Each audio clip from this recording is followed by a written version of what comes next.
राम मंदिर दानचोरी प्रकरणी शिवसेना उद्धव बाळासाहेब ठाकरे पक्ष आक्रमक झालेला आहे। राज्यातच नाही तर देशभरामध्ये आंदोलन करणार।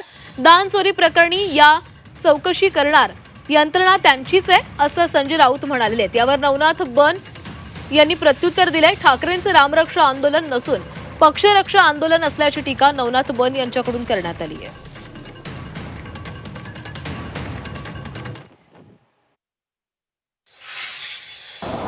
पक्ष सोडण्याआधी एक दिवस आधी ते अयोध्येला होते माझ्याबरोबर। गद्दारी जो आम्ही कार्यक्रम अयोध्येत तेव्हा घेतला होता, मी दिवस बघा, त्याच्या आधी 2 दिवस आधी माझ्याबरोबर अयोध्येमध्ये होते ना।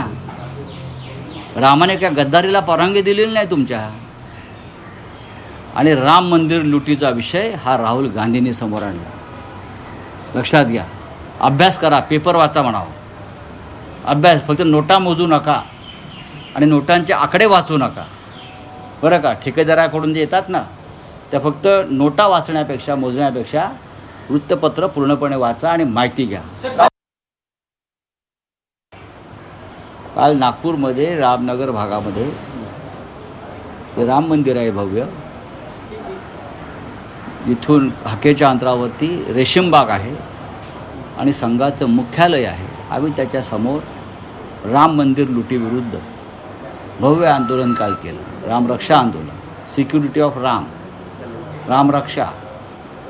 आणि आम्ही आता महाराष्ट्रात नव्हे तर देशात जाणार आहोत। या चौकशा वगैरे सगळ्या त्यांच्याच असतात। न्यायालय त्यांची, वकील त्यांचे, सरकारी वकील त्यांचे, चौकशा समित्या त्यांच्या, सरकार त्यांचं, दरबार त्यांचा, सगळं त्यांचं आहे। ते काय चौकशा करणार आहेत?